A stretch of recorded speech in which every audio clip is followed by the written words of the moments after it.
Bonsoir mesdames et messieurs, chers téléspectateurs d'Africable Télévision, la chaîne du continent, et merci d'être fidèles à notre rendez-vous du vendredi soir pour À votre avis. Ce soir, nous aurions dû discuter premièrement du trafic des faux médicaments en Afrique et deuxièmement de la vie après la présidence de la République. Malheureusement, nous ne pourrons pas discuter de ce second sujet pour des raisons indépendantes de notre volonté et qui malheureusement sont survenues à la dernière minute. Nous en sommes très désolés et nous vous présentons nos excuses sincères au nom de tout Africable Télévision. Néanmoins, je vous promets que nous reviendrons dans une prochaine programmation sur ce sujet. Par conséquent, ce soir, nous ne discuterons que du trafic des faux médicaments en Afrique, sujet majeur s'il en est.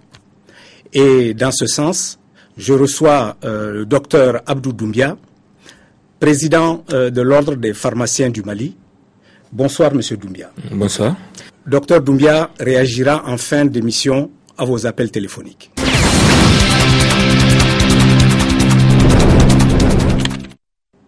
Docteur, avant d'entrer dans le vif de notre sujet, je voudrais vous inviter à suivre ces quelques données qui vont s'afficher sur l'écran. Selon l'Organisation mondiale de la santé, 10 milliards de médicaments contrefaits sont introduits chaque année sur le continent africain.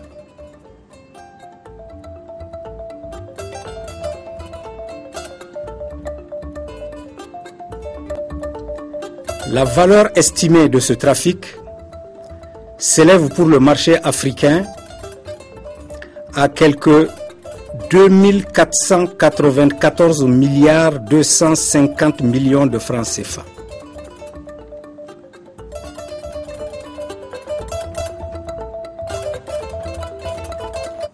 Au total, l'OMS estime le chiffre d'affaires annuel mondial des faux médicaments à plus de 75 milliards de dollars US. Les faux médicaments, c'est 1 million de morts par an. Que font donc les États africains face à ce commerce planétaire de la mort?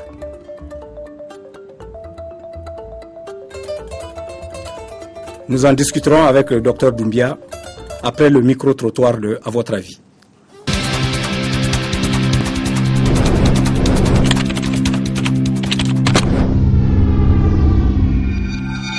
Je pense que la vente illicite des médicaments, c'est un véritable problème de santé publique. Et c'est un phénomène qui doit être combattu. Ça doit être combattu aussi bien par les agents de santé, surtout les pharmaciens qui jouent un premier rôle parce qu'ils sont les plus concernés. Mais ça doit être aussi un combat pour tous les pouvoirs publics. Les médicaments contrefaits sont à combattre parce que ce n'est bon ni pour la santé et ni pour l'économie. Mais contre, pour les médicaments de la rue, en tout cas les médicaments aux normes, mais qui entrent frauduleusement ou qui sont vendus en dehors du circuit pharmaceutique, ça, cela mérite une réflexion plus profonde et que tous les secteurs et que tous les acteurs puissent se regarder en face et avoir une solution là-dessus. Je dirais que les personnes qui les utilisent ne sont pas totalement les responsables. Parce que ça entre dans les pays, les frontières ne sont pas contrôlées. Je ne sais pas ce que les services douaniers font, mais ces produits continuent de rentrer en grande quantité. Je ne sais pas la politique qui est adoptée à ce niveau pour freiner, voire même anéantir l'entrée de ces produits-là dans nos pays. On ne sait pas comment ces médicaments-là viennent chez nous ici. Et puis je crois que ça a été dit à maintes reprises d'arrêter avec ces trucs-là, ces médicaments-là. Parce qu'on sait quand même qu'ils sont dangereux. Pour certains, parce que c'est la pauvreté, parce que ces médicaments-là sont moins coûteux, sont moins chers. Je pense que le faux médicament-là, c'est un peu utile et que c'est moins cher. Et que les gens, dès qu'ils voient ça, ils voient que c'est moins cher, donc ils achètent ça beaucoup.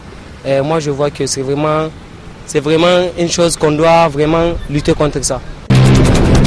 Il faut savoir aussi que nous sommes dans un pays pauvre où tout le monde n'a pas accès aux soins médicaux appropriés. Donc c'est pourquoi certains font recours à cette pharmacie par terre.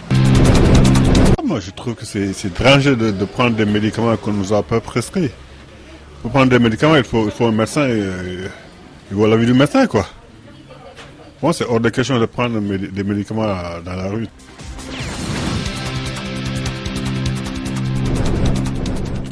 Docteur Doumbia, avant de revenir au micro-trottoir, je voudrais que nous passions en revue les éléments qui se sont affichés sur le tableau, les éléments chiffrés au début de notre émission. Alors, 50% des faux médicaments vendus dans le monde sont écoulés en Afrique. Quel commentaire cela vous inspire-t-il?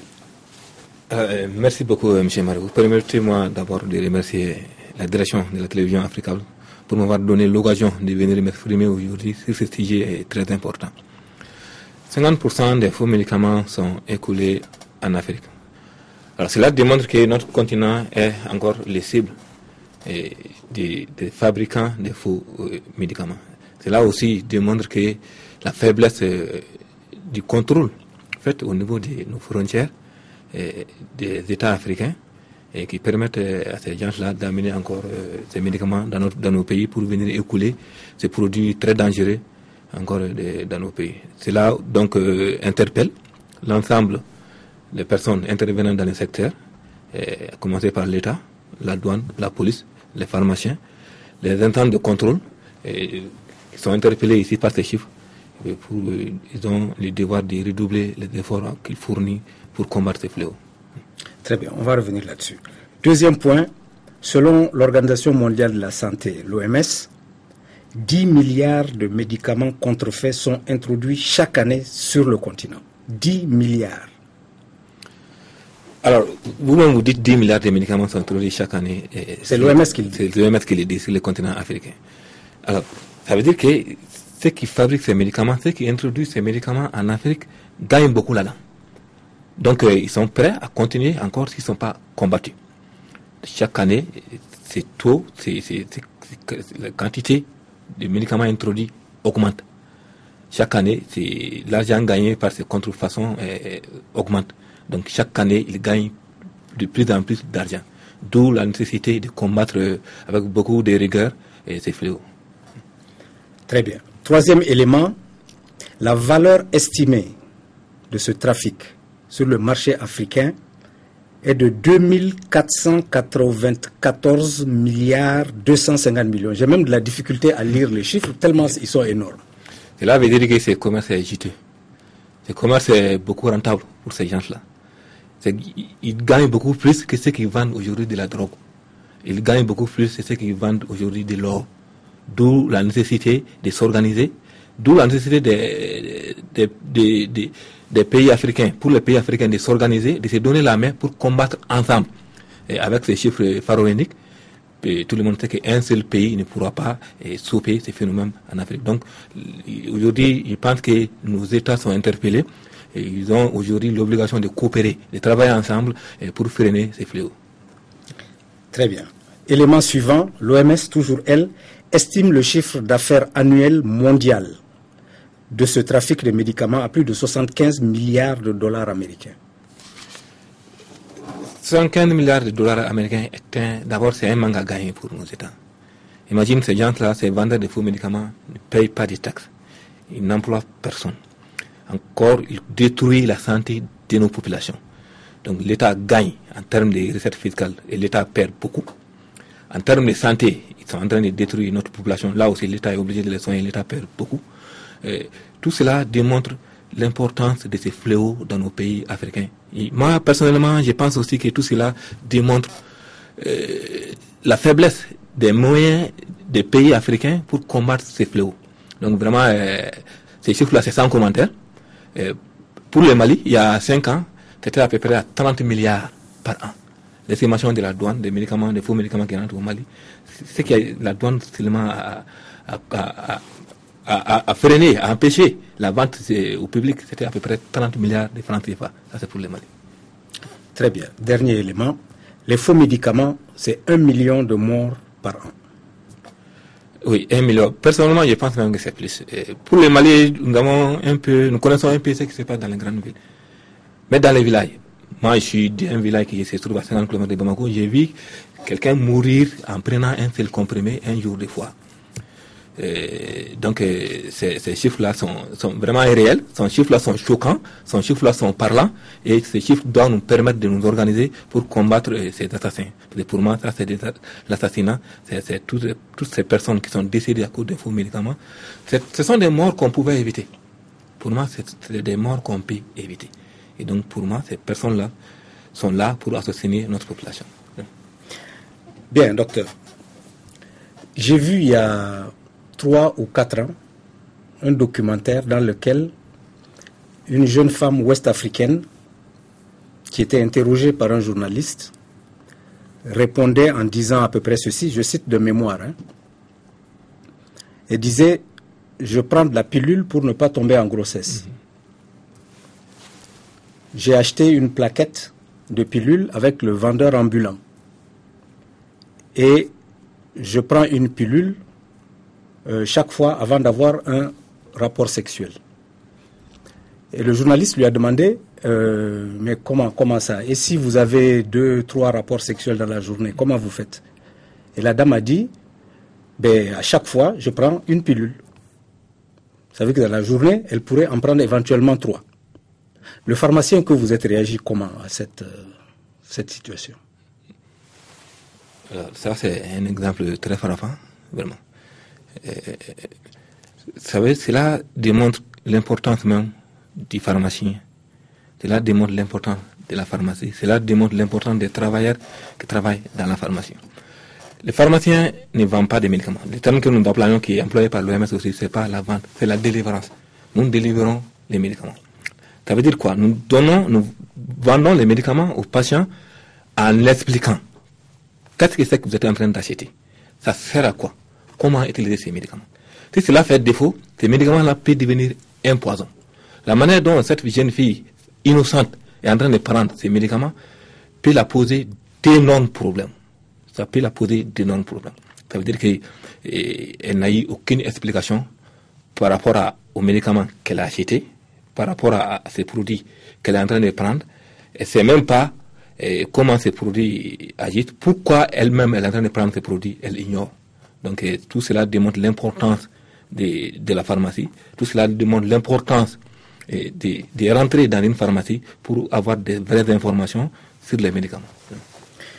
Très bien. Mais docteur, pourquoi est-ce que, d'après vous, les gouvernements africains tolèrent-ils la vente libre, publique, illicite et impunie de produits aussi hautement toxiques? Vous-même, vous avez parlé de poison. Comment un État responsable peut-il regarder faire ça? C'est une question très difficile que vous me posez, M. Marico. L'ordre des pharmaciens, d'abord, est une institution, mais une institution qui est rattachée au ministère de la Santé, comme aujourd'hui tous les autres professionnels du Mali. Alors, en ce qui nous concerne, nous travaillons... Nous ne parlons pas que du Mali. Oui. On peut ne pas parler du Mali, d'ailleurs. Hein. Oui. Vous savez, Africable est une chaîne panafricaine. Okay. Parlons Afrique. Nous avons exactement les mêmes tests qu'à peu près tous les pays francophones, en tout cas, de l'Afrique. Nous travaillons ensemble. Il y a tout juste 1 an, nous étions en Djamina par rapport à ces problèmes de faux médicaments. Dans 1 mois, nous serons à Marrakech par rapport à ces problèmes de faux médicaments. Les autres professionnels de la santé dans tous ces pays travaillent avec les ministères de la Santé.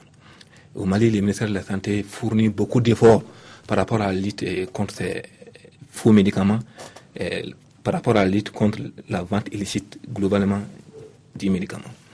Mais le travail ne dépend pas seulement du ministère de la Santé. Le ministère de la Santé s'occupe de la santé de toute la population. Je parlais de l'État. Hein? Oui. Il est en train d'en venir. Le ministère de la Santé s'occupe de la santé de tous les Maliens. Alors, ces médicaments sont vendus dans la rue. Cela ne relève pas du ministère de la Santé. Cela relève d'un autre ministère. Ces médicaments sont vendus contre de l'argent. Ça, c'est du commerce. Mais attendez, des médicaments. Attendez, quand vous dites que les médicaments sont vendus dans la rue, cela ne relève pas du ministère de la Santé. Oui. Le ministère de la Santé, en tant que ministère en charge de la santé publique, et qui dispose de textes, j'imagine, qui organisent la vente des médicaments aux patients, au public, est quand même fondé à actionner les institutions de l'État qui, elles, ont la charge de la répression. Est-ce que le ministère de la Santé le fait? Je suis en train d'en venir. Le ministère de la Santé a incité l'État à former, à créer au Mali une commission nationale de lutte contre la vente illicite. Une commission nationale de lutte contre la vente illicite. Alors, cette commission comprend le ministère de la Nation territoriale, le ministère de la Protection civile, le ministère de la Santé. C'est une grande commission qui se réunit plusieurs fois par an sur le financement de l'État. Alors, la commission a pour rôle principal de lutter contre la vente illicite des médicaments. C'est une commission basée à Bamako, mais qui a son démembrement dans toutes les régions, dans tous les cercles, même au niveau des sous-préfets. Ça veut dire que l'État travaille contre la lutte contre la vente illicite. Mais je suis un peu carrément d'accord avec vous. Pour nous, pharmaciens, pour l'ordre des pharmaciens, nous pensons que on ne fait pas assez encore. Aujourd'hui, je ne sais pas si vous avez remarqué, il y a très peu de cigarettes non sonotams, en tout cas de cigarettes contrefaçon en ville. Il y a très peu de cassettes pirates en ville. Par contre, sortez sur la rue, vous allez voir nos mamans porter sur leur tête des faux médicaments, des produits qu'on ne peut même pas qualifier de médicaments, au vu, au su de tout le monde. C'est ce que j'ai dit, docteur. Monsieur Mariko, vous savez, les personnes qui prennent ces médicaments ne savent même pas que ça les porte des préjudices. On va arriver aux personnes. Parlons d'abord institutionnellement l'État parce que dans toutes les constitutions de tous nos pays, il est dit que la personne humaine est sacrée. À partir de là, vous pouvez découler un certain nombre de droits de la personne qui sont en face de l'autre côté des obligations pour l'État. Et notamment l'obligation d'assurer la santé des populations. Alors, comment est-ce qu'on peut accepter que du poison soit vendu librement, illégalement, sur la place publique, à ces mêmes populations dont on est en charge de défendre la santé? Alors, il y a beaucoup de pays ont beaucoup avancé dans la liste. Aujourd'hui, à Accra, on ne peut pas avoir des médicaments. Où ça? Accra, au Ghana, ok. Nouakchott, tout près, ça a beaucoup diminué. Et on a les États africains, en collaboration avec les autres professionnels de la santé, on a trois stratégies de lutte contre la vente illicite. La première, c'est rendre disponibles des médicaments. Pour quand même empêcher les gens à vendre des faux médicaments, il faut que les vrais médicaments soient disponibles. Alors, prenons l'exemple sur le Mali. Aujourd'hui, il y a à peu près 450 pharmacies sur toutes les années du territoire. Aujourd'hui, on a installé, l'ordre des pharmaciens avec le ministère de la Santé, a installé aujourd'hui des pharmacies, même dans les gros villages. Alors, si ce plan, beaucoup a été fait, et nous sommes là-dessus. Et cela, c'est pareillement dans tous les pays. À Abidjan, ils sont à peu près un peu moins en Côte d'Ivoire, un peu moins de 900 pharmacies. Ça veut dire que en fonction de la population et du pouvoir d'achat, les pharmacies, on est en train de les installer un peu partout sur le centre du territoire malien. Aujourd'hui, dans les villages, même pas les arrondissements, dans les villages, on a installé les pharmacies privées pour rendre disponibles les médicaments et à moindre coût. Alors, le deuxième acte de la lutte contre la vente illicite, c'est la communication. Il faut sensibiliser la population pour leur dire que ce qu'ils sont en train de prendre, c'est pas bon. C'est pas facile. Mais qui fait cette communication? Cette communication, tout ça, c'est le devoir de l'État. Mais l'ordre des pharmaciens est lié à l'État. Nous, au niveau de chaque pays, on a l'ensemble des pays africains, on s'est regroupés. On a pris une semaine dans l'année qu'on consacre uniquement à la sensibilisation pour lutter contre la vente illicite. Quelle semaine? Cette semaine, c'est la deuxième semaine du mois de novembre. En fait, c'était la troisième semaine du mois de mai, mais on a ramené ça à la deuxième semaine du mois de novembre, et du mois d'octobre plutôt, je m'excuse. Pourquoi? Ça coïncide avec l'appel du président Chirac à Cotonou. Le président Chirac est parti à Cotonou. Oui, parlez-nous un peu de cet appel du président Chirac. On allait en venir là-bas. Voilà, le président Chirac a organisé une grande conférence à Cotonou, uniquement sur la lutte contre la vente illicite. Alors, il a invité nos États. Beaucoup de pays sont partis. Il y avait beaucoup de présidents, chefs de l'État même. Le Mali était représenté par les ministres de la Santé de l'époque. Alors, ces pays ont signé des engagements. Ces pays se sont engagés à lutter contre la vente illicite des médicaments. Ces pays ont signé, par les plus hauts niveaux, les chefs de l'État ont signé. Mais malheureusement, aujourd'hui, ce qui a été décidé à Cotonou n'est pas totalement appliqué, il faut le dire. Pourquoi? Pourquoi, d'après vous, docteur? Je ne saurais vous le dire, c'est difficile. Il y avait en venir au troisième volet de notre liste. C'est la répression. On a rendu les médicaments disponibles à moindre coût. Le médicament générique se trouve aujourd'hui sur toutes les années du territoire malien. Non seulement dans les secteurs publics, mais aussi dans les secteurs privés. On les vend en plaquettes, souvent même par comprimé. pour permettre à la population moins nantie de payer ces médicaments. Est-ce que vous avez des antipaludéens en générique? On a des antipaludéens en générique. Ça coûte combien? La prescription pour un cas? Un traitement aujourd'hui, dans les pharmacies privées, un traitement aujourd'hui, on peut se traiter à 250 francs CFA. Il dit un traitement. Il n'a pas dit une plaquette ou bien un comprimé. Un traitement. C'est-à-dire si M. Marco est tombé malade, il ne le souhaite pas, peut se traiter aujourd'hui avec 250 francs CFA dans une pharmacie privée. Est-ce que le public sait ça? Bon, le public, en général, nous vendons sur ordonnance. Le public se rend d'abord chez un prescripteur.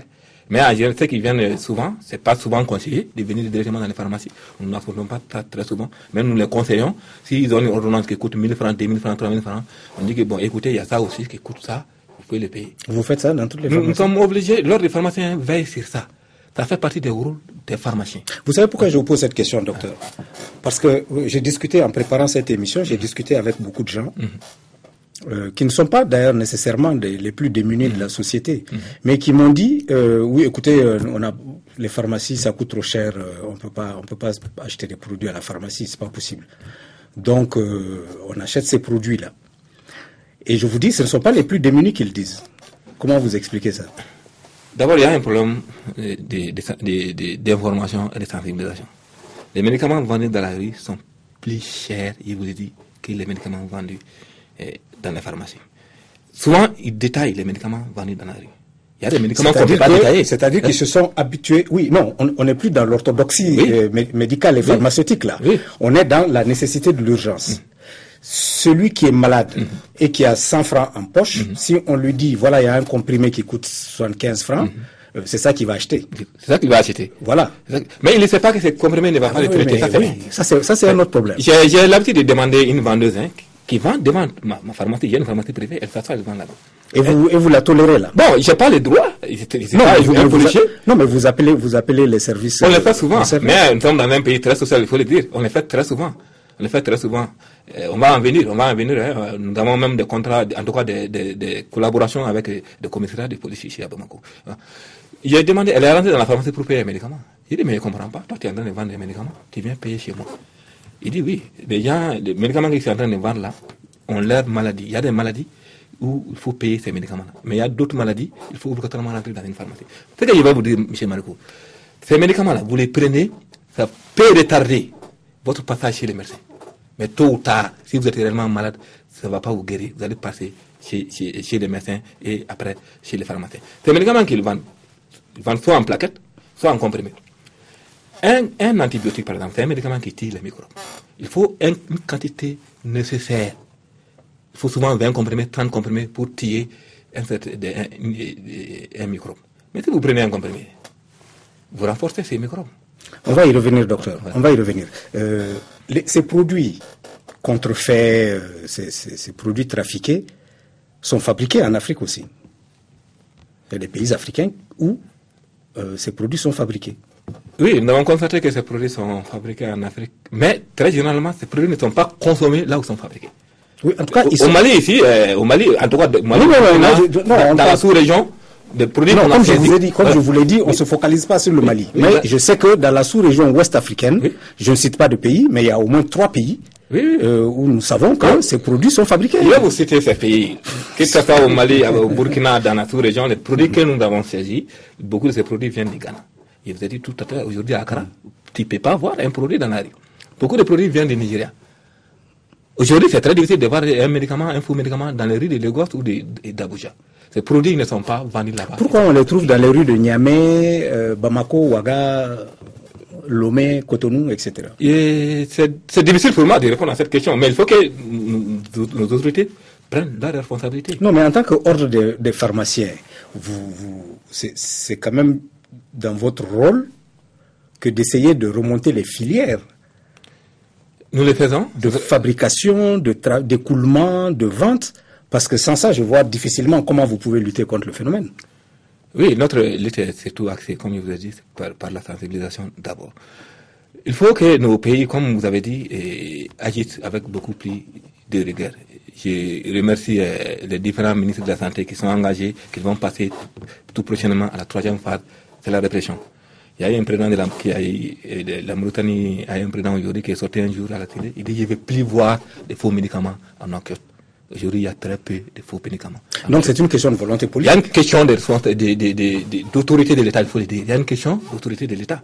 Les jours où l'État va dire qu'il n'y avait plus de médicaments dans la rue, il n'y aura plus de médicaments dans la rue, il faut le dire. Vous savez, docteur, je vais vous dire une anecdote qui est très vraie. Hein. Dans un des pays de la sous-région, le gouvernement avait décidé de faire une opération coup de poing dans un grand marché pour saisir, confisquer et détruire tous les faux médicaments, et il y en avait des tonnes, qui étaient stockés dans ce marché. Ce qui fut fait, on a mis les services de l'État, douane, police et gendarmerie. Ils sont allés, un beau matin, ils ont tout pris, tout confisqué, et ils sont partis avec. Mais avant leur destruction, l'ordre leur a été donné de remettre les produits à leurs propriétaires. Ce qu'ils ont fait. Donc, c'est très fréquent. Ça, je vous le confirme. C'est très fréquent. Nous voyons ça très souvent. Ah, vous êtes au courant, vous savez. Nous sommes au courant personnellement à chaque saisie. Par un commissariat de Bamako, on m'appelle. Docteur, nous avons saisi ça, venez voir. Venez voir. Mais souvent, avant que je n'arrive, on me dit qu'un carton a disparu. Après mon départ, le lendemain, il faut amener ces produits là où on peut les détruire. L'ordre des pharmaciens n'a pas le droit de détruire ces produits. Il y a une structure dans chaque pays pour la destruction de ces produits. Le lendemain, quand nous venons pour enlever ces produits, nous trouvons que certains cartons sont perdus. Tout cela montre la complicité de la lutte contre la vente illicite. Donc, voilà que vous-même, vous avez pointé le problème. Le problème, il faut que nous soyons responsables, que des pharmaciens, au ministère de la Santé, au gouvernement, aux députés, jusqu'au chef de l'État, que chacun joue son rôle. C'est une protection de la population de nos pays, de nos États, de la population de nos États africains. Ce n'est pas une question de protéger un pharmacien ou bien telle ou telle personne. Non, mais d'autant que toutes les constitutions font obligation à l'État de protéger les populations. Je veux dire, c'est constitutionnel, ce sont des obligations constitutionnelles. C'est même les obligations constitutionnelles de les faire. Mais malheureusement, pour le moment, il y a toujours des médicaments dans la rue, dans tous les pays africains à moindre degré. Mais j'insiste, je répète encore, il y a beaucoup de pays qui ont beaucoup progressé. C'est très difficile d'avoir aujourd'hui des faux médicaments dans ces pays-là. Ça veut dire que c'est possible. Docteur, dites-nous quels sont les principaux types de produits qui sont contrefaits pour les marchés africains? Ça, c'est une très bonne question. Je voulais dire tous les produits. Aujourd'hui, tous les produits, mais à moindre degré. Là, je prends l'exemple sur le Mali, parce que je travaille beaucoup avec les autorités maliennes. La dernière saisie de la douane malienne, l'une des dernières saisies de la douane malienne, il y avait même des vaccins. Des vaccins qui sont des vaccins. La douane a saisi des vaccins. Alors, il y a des faux vaccins. Il y a 3 semaines, il y a eu une grande opération dans les zones où se trouvent des ports. À Lomé, surtout à Cotonou, à Dakar. Oui, il y a 16 ports africains, qui ont été bloqués, pour une opération. Alors, on allait en venir, mais puisque vous abordez le sujet, ça pose encore un problème. C'est-à-dire qu'il faut que ce soit l'Organisation mondiale des douanes qui déclenche ce genre d'opération. Je m'excuse de revenir chaque fois sur la responsabilité de nos États. Je ne comprends pas que eux ne saisissent pas la gravité du problème pour laisser des opérations monter tous les 2 ans ou tous les 3 ans de manière ponctuelle par une organisation internationale. Oui, mais moi, je pense que ça, c'est une question de moyens. Vous savez aussi que nous... Une question de moyens. Des moyens financiers. Nos États aussi sont limités. Il y a beaucoup de choses à faire. Vous pensez que c'est une question de moyens? Il y a une question de moyens là-dedans. Ça coûte énormément cher, toutes ces mobilisations. Vous avez dit qu'un pays a encerclé un marché. Si on vous montre ces budgets-là, ça fait longtemps. Nous avons des budgets que pour le monde n'avons pas d'argent pour faire la même chose. Mais il y a beaucoup d'États où les policiers sont carrément disponibles pour l'ordre à faire pareillement, c'est-à-dire aller dans ces coins de vente des médicaments pour aller ramasser ces médicaments.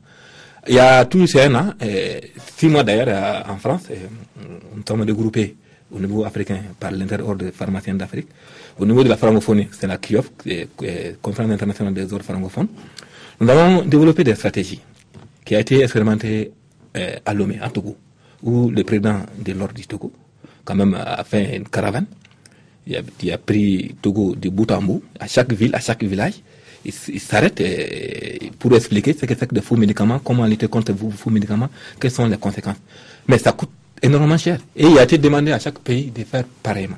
Certains pays l'ont fait, mais au Mali, c'est difficile, dans la situation dans laquelle nous nous trouvons, de faire une caravane de Kaï à Kidal. Donc, il y a une question de moyens. là-dedans aussi. Donc l'Organisation internationale des douanes et l'Interpol travaillent là-dessus. Il y a souvent des réunions annuelles par l'Interpol, mais aussi par l'Organisation internationale de la douane, qui quand même nous aide réellement à lutter contre les fléaux. Je reviens à la question que je vous posais tout à l'heure, quand je vous demandais quels étaient les types de produits, les principaux, qui étaient contrefaits et vendus sur le continent africain, parce que j'ai lu en préparant cette émission que les principaux produits sont des anticancéreux, des antibiotiques, des antipaludéens. Je trouve que pour des antiparasitaires, je trouve que pour des pays comme les nôtres, c'est quand même criminel. Alors la première classe de médicaments qu'on trouve là-bas, c'est surtout les anti-inflammatoires et les antalgiques, c'est-à-dire les médicaments qui luttent contre la douleur. Ça a beaucoup de conséquences. Aujourd'hui, dans nos pays d'Afrique, vous allez avoir presque, il n'y a pas de statistiques, mais presque tout le monde a des problèmes gastriques. En tout cas, tous ceux qui prennent ces médicaments, la première conséquence de ces anti-inflammatoires, c'est des problèmes gastriques, c'est des problèmes rénaux, c'est des problèmes hépatiques. Et ça, c'est très dangereux. Il y a effectivement les antibiotiques. Aujourd'hui, il y a beaucoup d'antibiotiques qui ne servent absolument à rien du tout. Ça, je vous l'ai dit. Il y a même des antibiotiques qui sont encore sur les marchés légaux, mais où 80% des Maliens ou bien des Burkinabés sont résistants.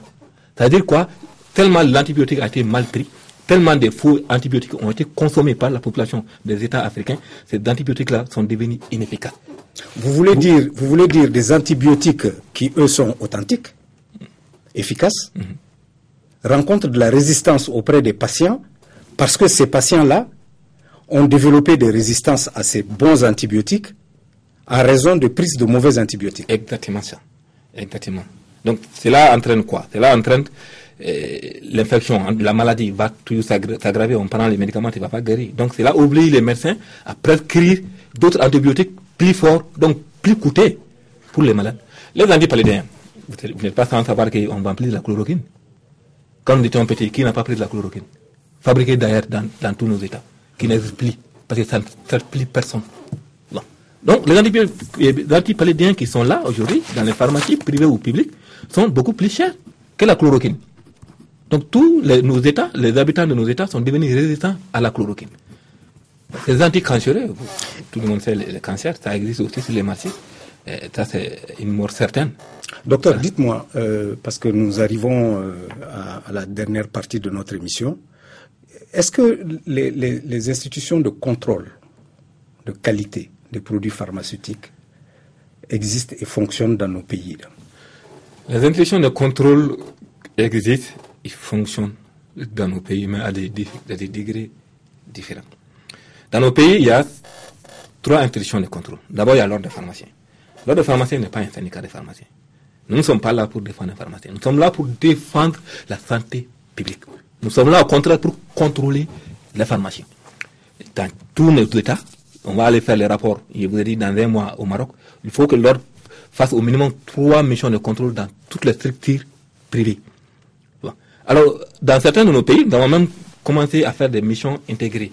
Des missions intégrées, c'est-à-dire l'autre 20 ans de contrôle, l'inspection de la santé. Là, leur principal rôle, leur principal devoir, c'est d'aller contrôler les structures privées et publiques, médecins ou pharmaciens ou même sages-femmes. Oui, mais certains disent que même ces mêmes médicaments se retrouvent parfois dans des officines officielles. Vous savez, M. Margot, j'ai entendu ça beaucoup de fois. Oui, il faut faire énormément. Je l'ai lu dans beaucoup de documents. Il faut faire énormément attention. Et je vous ai dit, moi, mon rôle, c'est de contrôler les pharmaciens. Un citoyen africain, que ce soit moi, que ce soit le président Paré du Burkina, que ce soit le président Dia du Sénégal, a une information, comme quoi un faux médicament a été trouvé à une pharmacie, vous avez le devoir d'interpeller l'ordre. Et l'ordre a l'obligation de vous donner la suite. L'ordre a l'obligation de vous donner la suite. Je ne dis pas que ça n'existe pas, mais nous sommes là pour chercher et pour punir. Et les punitions peuvent aller jusqu'à la radiation. Et si vous êtes radié au Burkina, vous ne pouvez pas exercer au Mali et exercer au Sénégal, ni en France d'ailleurs.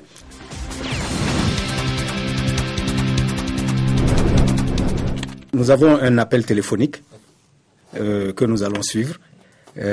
Mademoiselle Fabienne. Oui, Fabienne Toumé. Oui, vous appelez de Libreville, c'est ça? Non, du Burkina Faso. Ah, du Burkina, excusez-moi, du Burkina Faso. Oui. Alors, moi, j'aimerais poser ma question. Oui, vous êtes à l'antenne, allez-y. D'accord, bonsoir. Bonsoir, madame. Je voudrais poser ma question au docteur Denis. Oui. D'accord, elle est la suivante. Moi, je voudrais savoir ce qui est fait pour arrêter l'entrée de ces produits-là dans nos pays. Oui. Parce que ici au Burkina, on a vu des émissions, des séries qui sont passées pour demander aux gens de ne pas acheter ces produits. Mais apparemment, le message n'est pas passé et les messages continuent de rentrer au Burkina. Bon. Et dans les autres pays de l'Afrique. Qu'est-ce qui est fait pour ça, pour arrêter cette entrée? Très bien, mademoiselle Fabienne. Docteur Doumbia va vous répondre. Merci beaucoup, mademoiselle. Je vous ai cité tantôt le président Paré, qui est d'ailleurs aujourd'hui le président de l'Inter-Ordre des pharmaciens d'Afrique. Je profite de votre antenne pour le saluer, pour lui donner un bonjour. Alors, qu'est-ce qui est fait pour empêcher l'entrée de ces faux médicaments dans nos pays? Le Burkina, comme le Mali, est un pays continental. On a des frontières avec plusieurs pays, souvent avec les pays où ces médicaments sont fabriqués. C'est très difficile de mettre un policier à chaque mètre de nos frontières. Donc, malgré l'effort fourni par nos douanes, ces médicaments arrivent à rentrer dans nos pays. Sinon, que ce soit lors des pharmaciens de nos pays, de nos États, qui font des travaux de sensibilisation, qui rendent aussi disponibles des médicaments moins chers, mais aussi nous sommes en train de passer à l'étape suivante, la répression. Il y a aussi nos États, des policiers de nos États qui travaillent en collaboration avec l'ordre des pharmaciens dans nos États, qui font aussi la répression. La douane nous aide énormément. Les douanes de nos pays nous aident énormément. À chaque saisie, il appelle les pharmaciens ou bien les ministères de la Santé pour venir vérifier les produits et amener là où les produits doivent être détruits. Il y a des efforts à faire. Ça, je suis d'accord avec vous, mademoiselle. Il y a encore beaucoup d'efforts à faire. Mais nous sommes là-dessus. C'est pas facile, surtout pour les pays continentaux comme les Burkina. Très bien. Nous avons monsieur Eric. Vous appelez de Yaoundé. Voilà, Eric Ndamak de Yaoundé. Vous êtes sur Africable. Vous avez la parole. Okay, merci bien de nous donner cette opportunité. Moi, je suis question. Oui. Quelle solution, monsieur, pour combattre les pharmacies par terre en Afrique, dans la mesure où ces médicaments, bien que dangereux pour la santé de nos citoyens, permettent de nourrir beaucoup de familles, mais surtout créer de l'emploi. Voilà. Donc, à cette question, je voulais savoir des informations là-dessus. Bien, M. Eric. Merci beaucoup, M. Eric. C'est vrai que ça nourrit beaucoup de familles, mais ça tue aussi énormément de personnes. Nous avons pensé à ça, ça c'est le devoir aussi des autorités, la reconversion. La reconversion de ces vendeurs, surtout les femmes. Dans certains pays comme le Burkina et le Mali, ces vendeurs ambulants, c'est surtout les femmes. Il faut penser à les reconvertir. Oui, mais au Niger, par contre, par exemple, c'est pas les femmes, c'est des hommes, c'est des jeunes gens en pleine forme. C'est la même chose. Même s'ils gagnent beaucoup dans ça, on ne peut pas leur permettre de continuer à tuer la population. Hein? Il y a quelque chose qu'il faut comprendre. Un drogué qui part acheter de la drogue, il sait que c'est pas bon pour lui. Un fumeur, il sait que la cigarette n'est pas bon pour lui, mais celui qui part payer les médicaments ne sait pas que c'est du poison pour lui. Donc on ne peut pas quand même le laisser, parce qu'il gagne de l'argent là-dedans, tuer la population. Mais pour répondre à sa question, je pense quand même qu'il faut penser à reconvertir à ces vendeurs de faux médicaments. Alors, il y a une des personnes avec qui je me suis entretenu en préparant cette émission qui m'a dit oui, les pharmacies officielles critiquent les Indiens, critiquent les Chinois, les Asiatiques, soi-disant que ce sont les fabricants de produits contrefaits, alors qu'eux-mêmes s'approvisionnent auprès de ces mêmes Indiens, Chinois, etc. C'est pas exactement comme ça. Et dans nos pays, il y a des sociétés d'importation. Les pharmaciens sont organisés de telle sorte que celui qui vend en détail, celui qui a une officine, ne peut pas importer des produits. Il y a des sociétés d'importation. Mais c'est true que dans certains pays, permettent aux sociétés étrangères, en tout cas aux étrangers, de venir s'associer aux nationaux pour créer une société d'importation.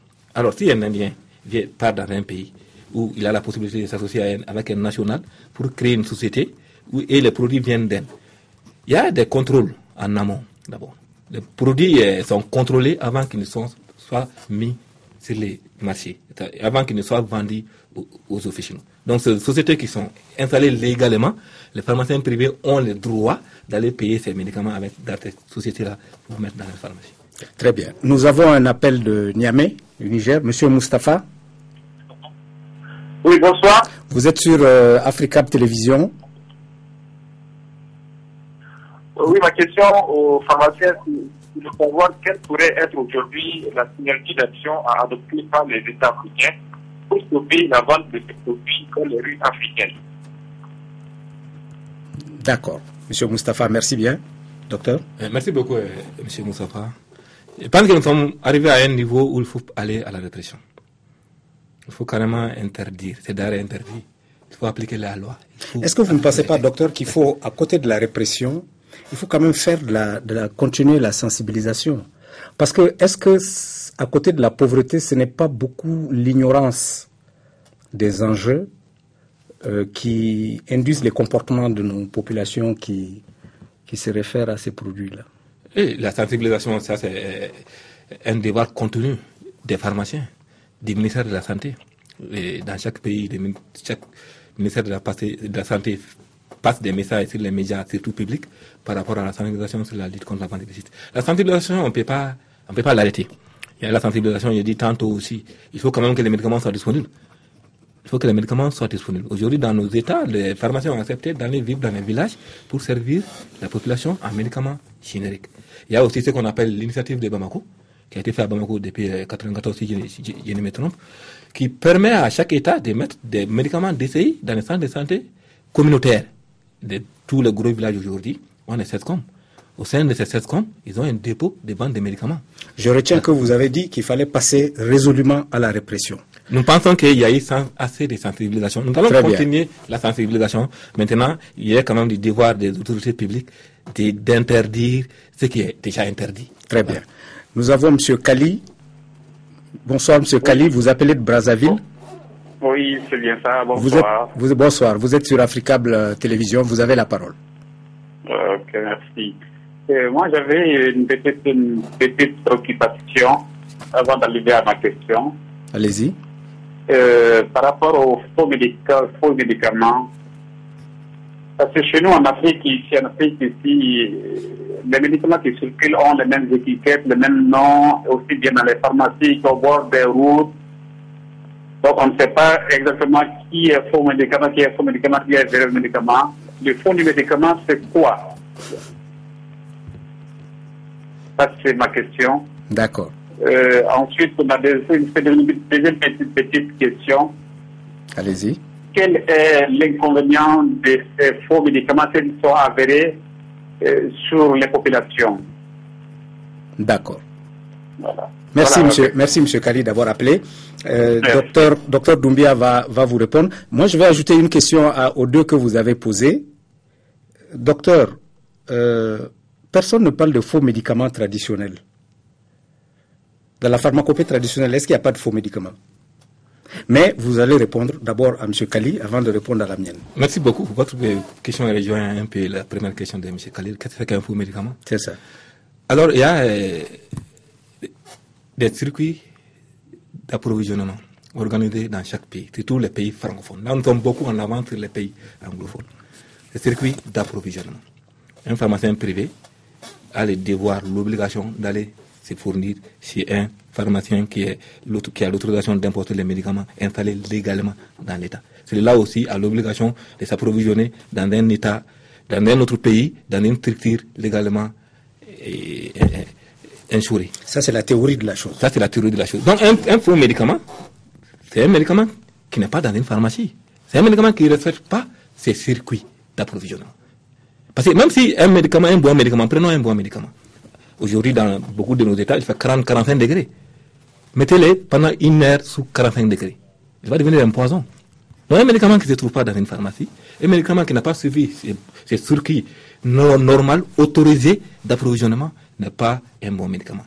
Il a dit quelque chose qui est extrêmement important. Aujourd'hui, il y a des fabricants de faux médicaments où c'est carrément impossible de faire la différence entre les vrais et les faux. Dans nos pays, nous avons souvent envoyé des échantillons, même en Europe, pour aller faire des analyses. Donc, pour moi, un bon médicament, c'est un médicament qui se trouve dans une pharmacie, dans un centre de santé légalement installé par l'État. Sauf qu'il paraît que même là, il y a des faux médicaments. Alors là, on est en train de contrôler D'accord, docteur. Nous allons passer à la deuxième question. Nous avons quelqu'un en ligne, on me dit. C'est Madame Louise, c'est ça? Oui. Bonsoir, Madame. Merci, bonsoir. Vous êtes sur Africable Télévision, vous avez la parole. Oui. Voilà, merci Africable pour cette invitation. En fait, cela dit, la question de la vente des médicaments, des faux médicaments, autant pour moi, est une question vitale sur l'Afrique. Et laissez-moi vous dire ceci. La vente des médicaments de la rue est un véritable fléau aujourd'hui. Il y a beaucoup d'intérêts en jeu.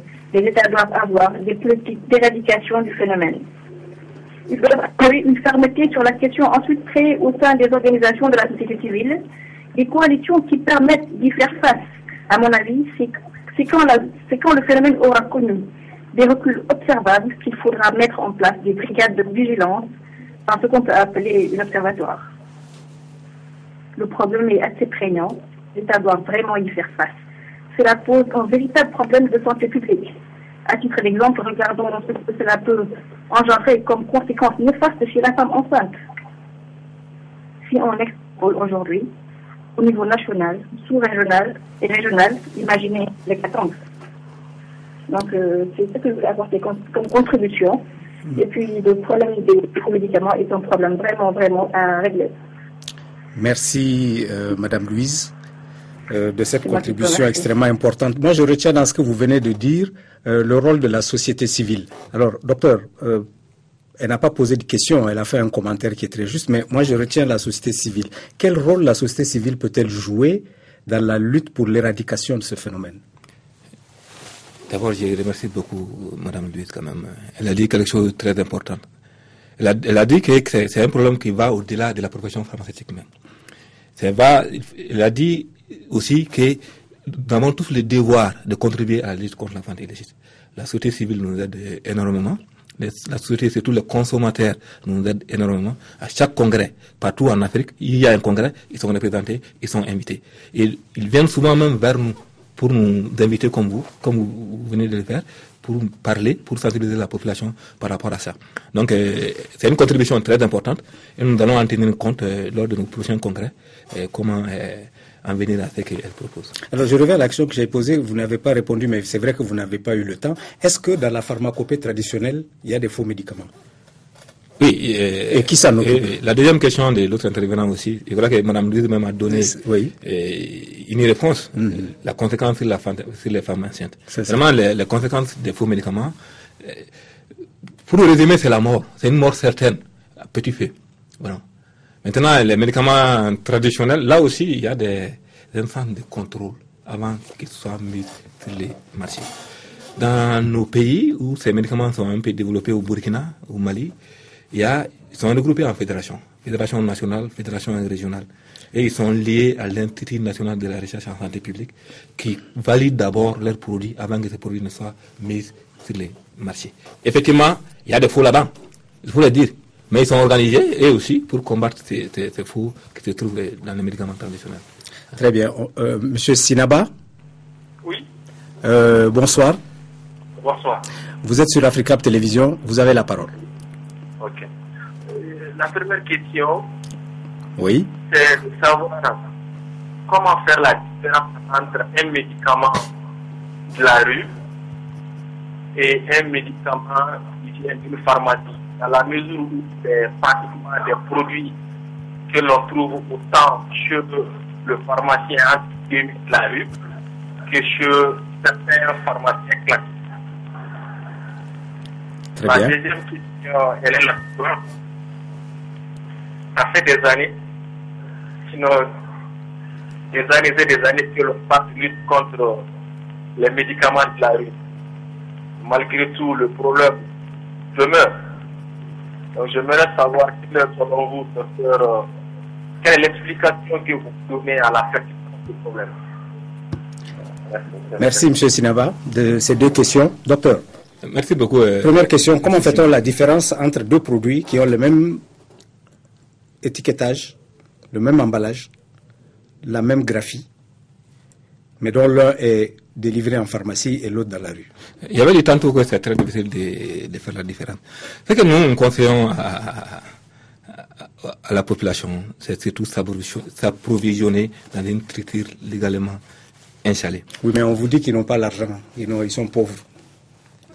En expliquant aux pharmaciens qu'il y a en face, j'ai pas d'argent, il y a telle somme, il va toujours trouver une solution. Aujourd'hui, dans presque tous nos États, même en France aujourd'hui, dans les pays développés, il y a les génériques. Presque 90%, 95% des médicaments aujourd'hui ont l'air générique dans nos pharmacies, dans les pharmacies dans nos Mais est-ce que le public africain le sait? Oui, c'est pour ça qu'il dit que le conseil des pharmaciens est indispensable. Vous rentrez dans une pharmacie, vous avez une ordonnance, vous n'avez pas d'argent, ou bien vous avez telle somme, dites, il n'y a pas d'argent, est-ce qu'il y a une autre possibilité? Il va regarder les médicaments qui sont prescrits sur l'ordonnance, s'il y a une possibilité de substituer un médicament moins cher, mais avec la même qualité, il a l'obligation, même il ne dit pas le devoir, l'obligation de le faire. L'obligation de le faire. Sinon, aujourd'hui, c'est très, très, très difficile pour certains produits. Il y a des labos européens qui sont représentés dans nos États. Souvent, c'est très difficile pour les représentants de ces labos eux-mêmes de faire la différence. Ils sont obligés d'envoyer ces produits pour l'analyse en Europe. Après, on nous envoie les résultats. Très bien. Nous sommes arrivés à la fin de cette émission. Docteur, je vous remercie pour cette contribution extrêmement importante dont j'espère que les téléspectateurs d'Africable feront leur profit. La semaine prochaine, nous discuterons de la liberté de la presse en Afrique et des enjeux actuels du syndicalisme. Vous pouvez participer à l'émission, comme d'habitude, en téléphonant au 00223 44 20 80 80, en envoyant vos SMS au 00223 74 22 59 73 et vos mails à votre avis @africabletelevision.com. Ainsi prend fin cette émission. Bonne soirée et à vendredi.